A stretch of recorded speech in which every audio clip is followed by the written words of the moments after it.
After more than 2 months of the nationwide lockdown due to COVID-19, Centre's Unlock 1.0 plan is all set to come into effect from 8th of June. As restaurants will gradually resume its services from Monday, the Union Health Ministry has now issued important guidelines to contain the spread of COVID. According to the fresh guidelines, restaurants will have to open with staggered seating arrangements and not more than 50% seating capacity will be permitted. Hand sanitizer has to be placed at the entrance and only disposable paper. View from our experts and restaurateurs who are joining on how the fine dining experience will change with this particular point. Tables will have to be sanitized each time a customer leaves and payment shall be done through e-wallet, amongst many other things. Restaurants which are under the containment zone, however, will have to remain closed as well. We'll get a quick look of how this impacts the QSRs and how this impacts restaurants as well with the top restaurateurs who are joining us on this broadcast. But first up, let's go straight across to our reporters who are getting us the story. Aishwarya Paliwal live from Delhi, Rohit Singh live from Patna. First up, Aishwarya Paliwal. Aishwarya, what is going to be the new normal now? We'll all start going to restaurants very soon. How is the experience going to be different this time around post-COVID? Well, let me tell you, what we will see will be very different and something which none of us have ever seen before. In fact, what we understand is that most of the restaurants will in fact be making sure that there are markings right at the doorstep, and also only 50% of the seating will be allowed, which means that if a restaurant could hold 50 people, before COVID, now they will only allow 25 people at a time. And let me also tell you, people who will go there without mask, they will not be allowed inside. So wearing a mask is a must. Also, sanitization will take place almost every hour. From what we understand, a lot of restaurants at the moment are also looking at providing PPE kits to the waiters. So the next time you enter a restaurant, don't be surprised if you see the waiter wearing a PPE kit. And also, from what we understand is that only 50% capacity is allowed, and also they will have to make sure that the distance between two tables is at least 6 feet. That's what we understand at the moment. Right. Aishwarya Paliwal right there with all the details. Aishwarya, you have to continue staying with us. This is the big story this afternoon. We're also getting Rohit Singh, who's joining live from Patna. Rohit, there are lots of restaurants in Patna as well. How are the people taking to the new SOPs at the moment? Are you picking up some sort of positive sentiment from the people right there in Patna? Well, Chaiti, maybe a couple or a family, if they go to a restaurant, so they should be ready for a lot of changes that are going to take place. The first change will be that whenever they have to enter a restaurant, they have to go through a gun thermometer testing. Because if the temperature is high, nobody would be allowed to enter the restaurant. That would be the new normal here in Patna. And after you enter the restaurant, the first thing you have to do next is that you have to give your mobile number to the restaurant owners. Why? Because they will be sending you the menu of the entire restaurant on your WhatsApp, and there will be the least physical contact, so you have to go through the menu on the WhatsApp, then you can place your order. And every time you go to a restaurant, the people leave a table, they have to be sanitized, there has to be a distance of 6 feet. All these are being done here, and also waiters will be coming wearing PPE kits, and also they will be having masks, gloves, sanitizers, and also face shields. So that would be a new normal across the country as well as in Patna also. So the families have to gear up for this new change that is going to take place from 8th of June when restaurants across the country open.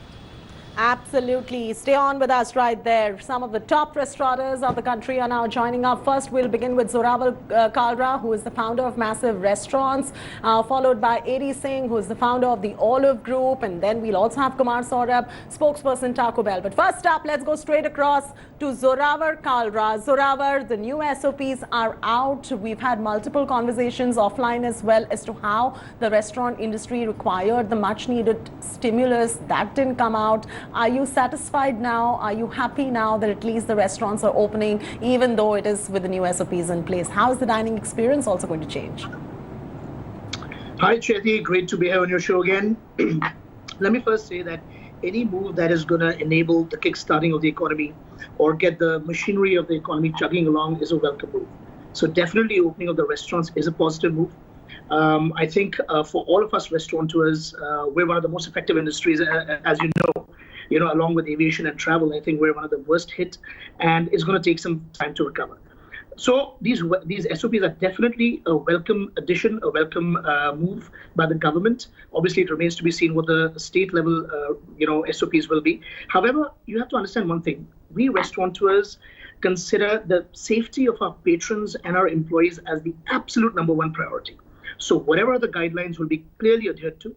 Whatever. In fact, I suspect that a lot of the restaurant companies, including my own and AD's and Taco Bell, all of us, will actually go a step beyond. We'll go even beyond the guidelines to ensure that you guys are feeling safe. The most important thing is for consumers to feel safe.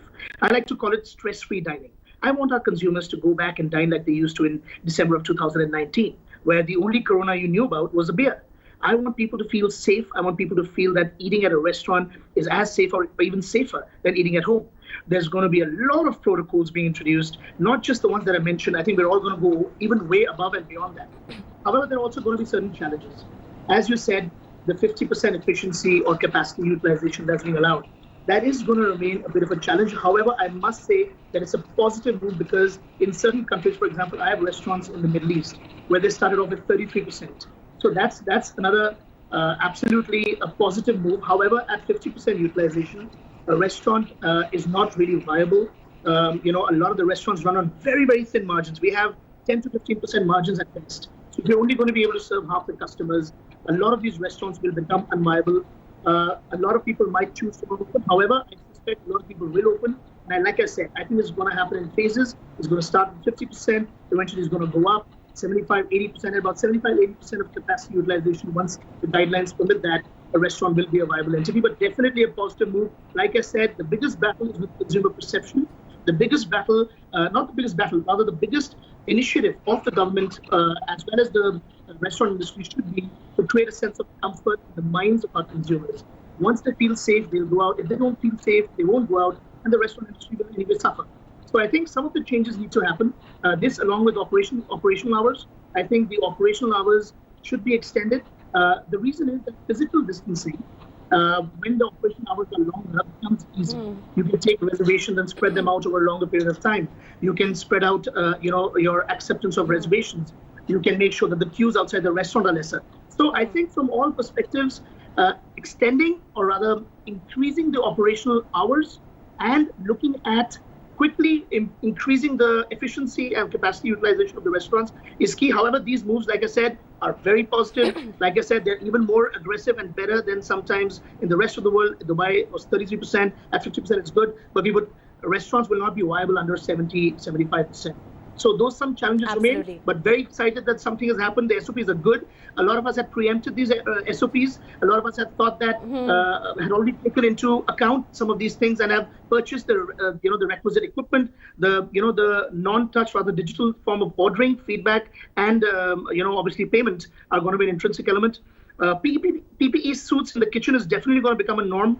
I don't know if front of house staff is required to wear that. Yes. If the guidelines state that, we'll all have to do it. But face shields and gloves and masks and that kind of stuff. Absolutely.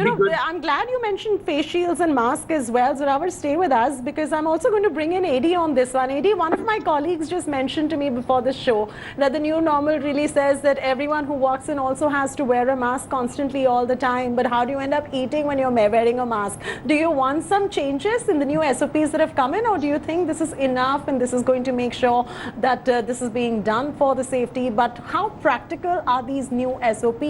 Of course, the other part being that all of us are very happy that they're finally opening and life is going to be back to normal. So, Jyoti, she is very happy that we have been given a chance to reopen. And we felt that the SOPs that came out yesterday were well thought through, were practical and very reasonable.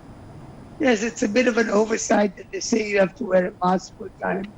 Obviously, you can't do that because how will you eat or have even a sip of water? But leaving that little oversight aside, I thought they were very, very well thought through. However, the problem that the restaurant industry is having is that, one, no liquor, two, close by 8:15, three, people anyway are so scared, four, the social distancing norms. With all that, will our restaurants be viable? Can we break even? It's looking very, very difficult. And though all of us are dying to reopen, get the ball rolling, give employment to our teams, get going with our vendors again, give our regulars a taste of our food that they've been missing. But under the total set of norms that exist right now, it is very difficult for restaurants to even break even. And so our group has 31 places.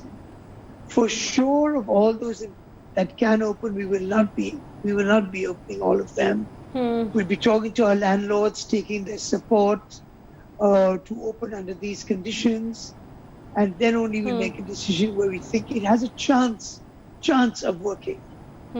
Yesterday was positive. The previous steps on liquor, I feel, are unnecessary. Liquor shops are open. Home delivery is allowed in most states. So what is the harm in that? Anyway, there are rules on social distancing. Whether somebody wants to sit on a table, have a glass of wine with their pasta or not, what difference does that make?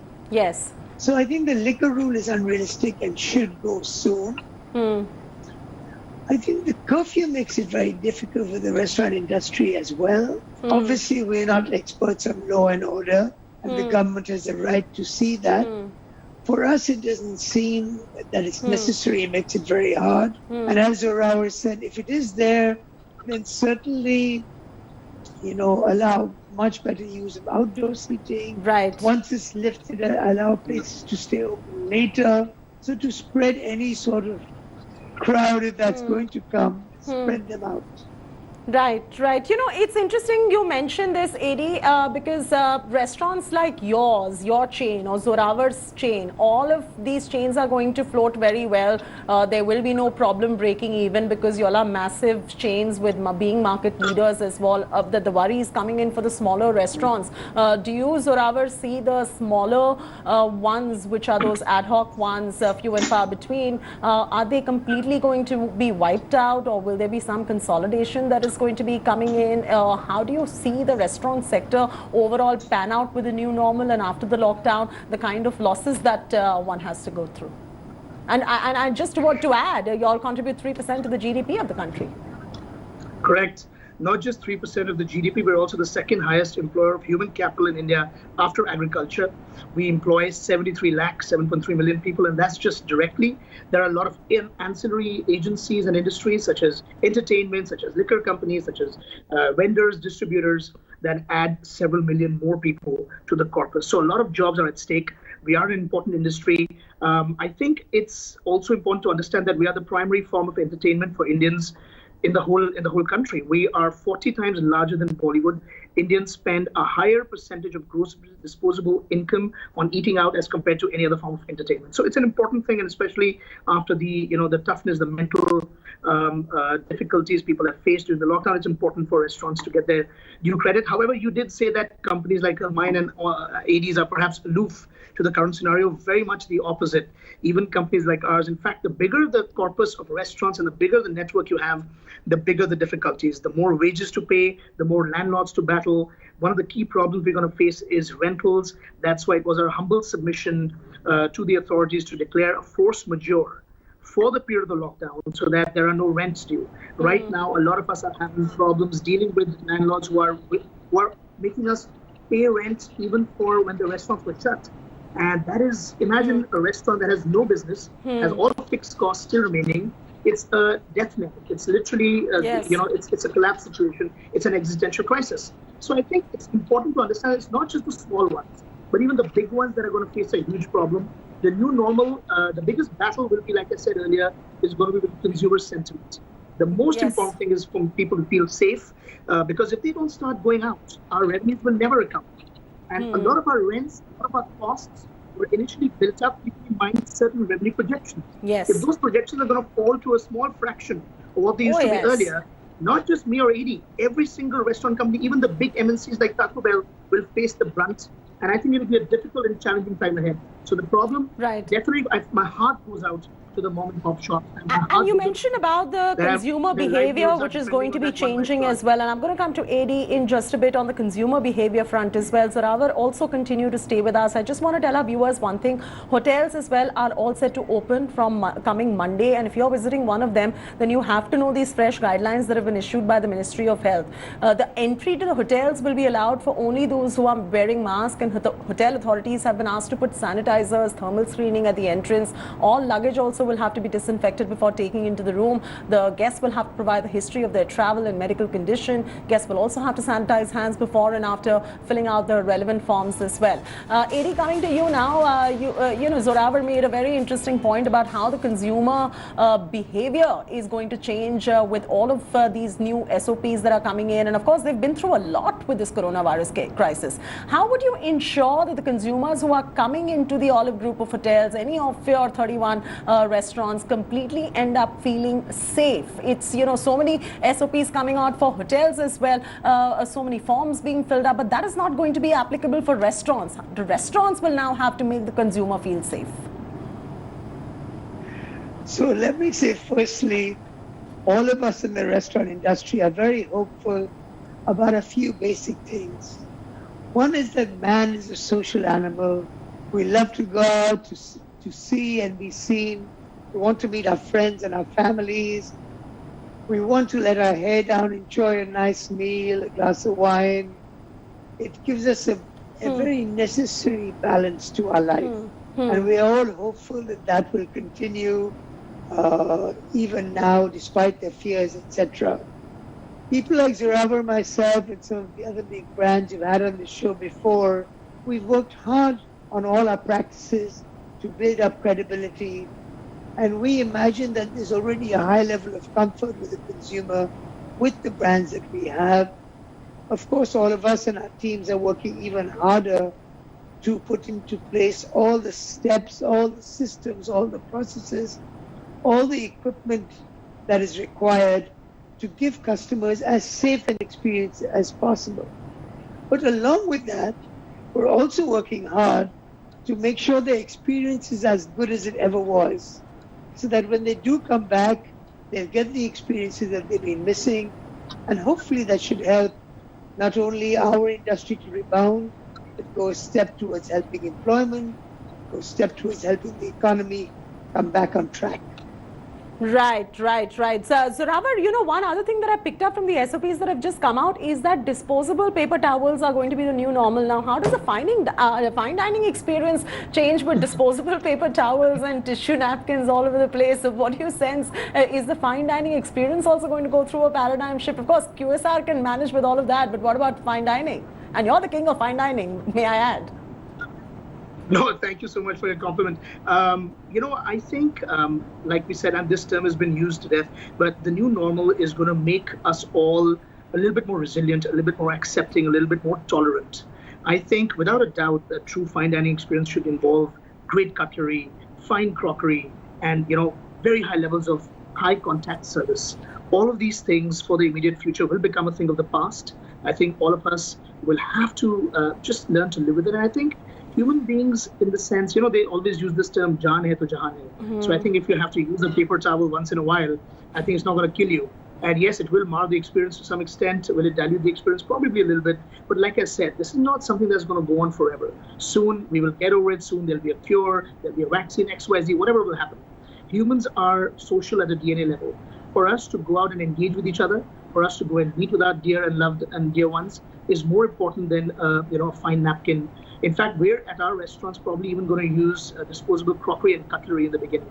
And we've seen this across the world. Some of the top restaurants, for example, in Singapore, I've been studying because they opened fairly early. They've been using crockery and cutlery, which is entirely disposable. Noma, which has been the world's #1 restaurant for so many years, has become a burger joint and only serves in paper in tissues. So I think it's something that we all have to kind of live with for some time. I feel these norms will eventually get eased. I feel that some of the fear psychosis, which is, in my opinion, at a bit of times irrational and over-exaggerated, will die down and will get diluted down. and we'll all start eating in fine plates and using silverware again. But till then, I think it's good to have these kind of safety protocols. The last thing anybody wants is for the virus to spread further. So I think all of us will kind of come together, and dealing with disposables is going to be a little bit of a change, but I think we'll all get used to it. It's not the end of the world. End of the world, of course, and everyone is gearing up for the new normal. I thank you very much, Zorawar Kalra and AD Singh, for joining us. We also have Kumar Saurav actually on the broadcast. Kumar Saurav, Zorawar, just stay with us. Zorawar was mentioning as to how the fine dining experience is going to go through a new normal, and we'll all adjust to it. He said that's no problem. It's going to be a little different, but we'll all manage to survive, and it's going to be a great experience. For QSR, these new SOPs are very much doable. What are you doing at Taco Bell to adhere to the new SOPs, and do you have any concerns at the moment being a QSR chain? So, thank you for having me here. I was trying to listen to Zorawar. We have been exchanging notes on a quite a frequent basis right now, and I try not to miss any of the insights that he comes up with. I think, like he mentioned, what you heard here is that, see, restaurant business, whether it is a QSR or a fine dining, is not a business which has propped up into this world in the last few years. It has been there forever and has been one of the primary sources of entertainment for the consumers, for the people. From the front of this COVID challenge that everyone is facing around the world, see, I would say that we are one of those few brands who had one slight advantage compared to most other brands in this industry because of a two-pronged advantage that we have. One is the fact that we are an international brand. Given the global proportions of this pandemic, which hit across the world, we very quickly had learnings across from the entire franchise community of Taco Bell, and which kept on pouring in. And from that, we were able to pivot very quickly. Secondly, Hi everyone, Preeti Chaudhary here. Hope you like this video. For latest news and analysis, like and subscribe to the India Today YouTube channel. And don't forget to press the bell icon to stay updated. Thank you for watching.